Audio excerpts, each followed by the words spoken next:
Welcome to The Explainer. Today, we're diving straight into a really fascinating, highly structured spiritual text. It's the 54-day devotional framework created by Estella Agioma. You know, whether you're someone who studies religious frameworks or maybe you're just looking for an effective method for daily grounding, the sheer architecture of this book is genuinely intriguing. So we're going to unpack exactly how it all works. Let's get into it. But before we break down the actual mechanics, we really need to understand the author's core intention here. Because, as this quote straight from the copyright page shows, Agioma didn't just write a book, right? She engineered an experience. She explicitly designed this as a global blessing. It's literally meant to foster very specific, positive psychological and spiritual states for readers all over the world. Okay, here is our roadmap for today. We're going to look at the 54-day blessing, the anatomy of a day, the names of God, core spiritual themes, and finally, turning prayer into practice. Section 1, the 54-day blessing.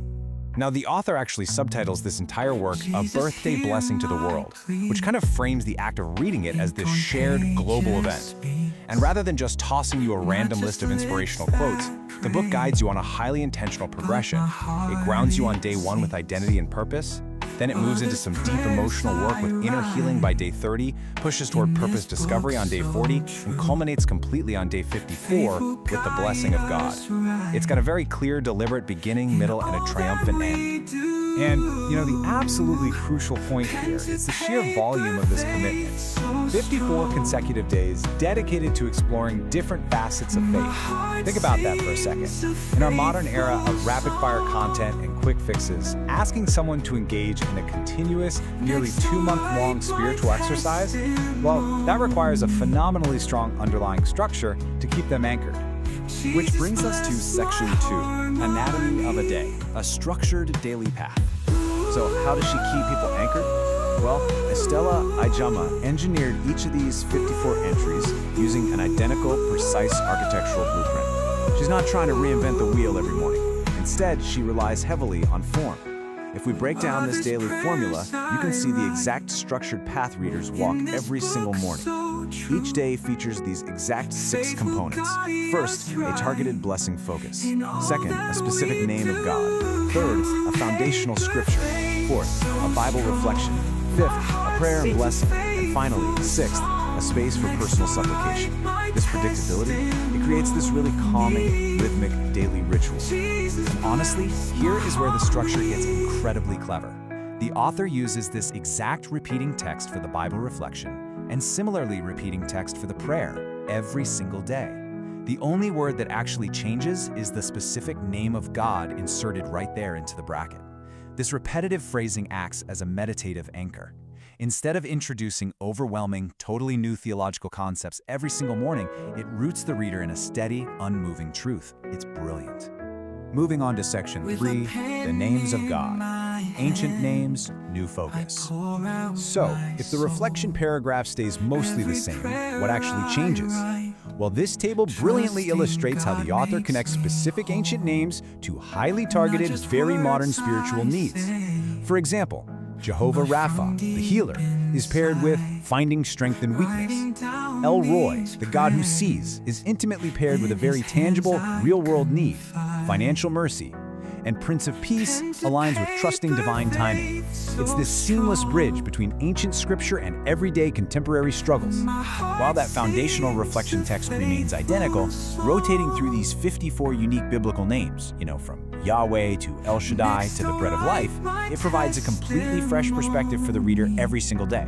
The repetition builds a sense of safety and habit, sure, but the rotating names and daily focuses stimulate your curiosity and keep your mind totally engaged. All right, Section 4, Core Spiritual Themes, Mapping Human Experience. Obviously, we can't look at all 54 entries in one sitting, so let's zoom out and categorize them. When you analyze the entries as a whole, the daily focuses naturally group into these distinct buckets. You've got internal growth, dealing with deeply personal, emotional hurdles like inner healing and building confidence. Then you have external needs, which aggressively tackles tangible issues like financial mercy, business, and open doors. Then it shifts outward into relational grace, dedicating specific days to marriage, parenting, and family protection. And finally, it points upward to spiritual destiny, focusing on calling and purpose discovery.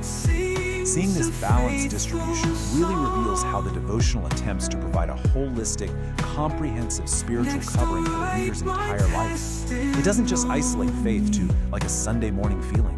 No, it intentionally weaves spiritual concepts into your finances, your family dynamic, your mental health, and even your career aspirations. It is a fully integrated approach. And that brings us to our final section, Section 5, Turning Prayer into Practice, Personal Application. Because let's face it, reading someone else's words is really only half the battle. The end of the text provides structured, physical space to map your ongoing journey. On one hand, you have the prayer journal, specifically focused on your present petitions and daily prayer points. But right alongside it is the testimonies section, which focuses on recording your past answered prayers and breakthroughs. Honestly, this is a brilliant psychological tool. It perfectly balances the anxieties of what you're currently hoping for with a written, undeniable record of your past victories. And this interactive element, it isn't just tacked on to the end of the book. Every single one of the 54 days ends with this simple prompt: personal supplication and prayer, followed by blank lines. Ultimately, those repetitive daily structures and those blank lines are deliberately designed to make the reader an active participant in their own personal transformation. Think of it this way: the author builds the scaffolding, but the reader absolutely has to construct the building. As we wrap up this explainer, I'm going to leave you to reflect on how this highly structured rhythmic tool might actually apply to you. Out of all the varied themes we explored today, which specific focus, whether it's peace and chaos, financial mercy, or maybe healing the mind, might bring you the most clarity today? Understanding the mechanics behind a text like this gives us such a profound appreciation for how intentional daily frameworks can completely reshape our mindset. Thanks so much for learning with me. Writing down these prayers, in his hands I confide.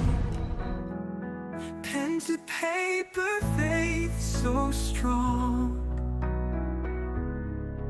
My heart sings a faithful song.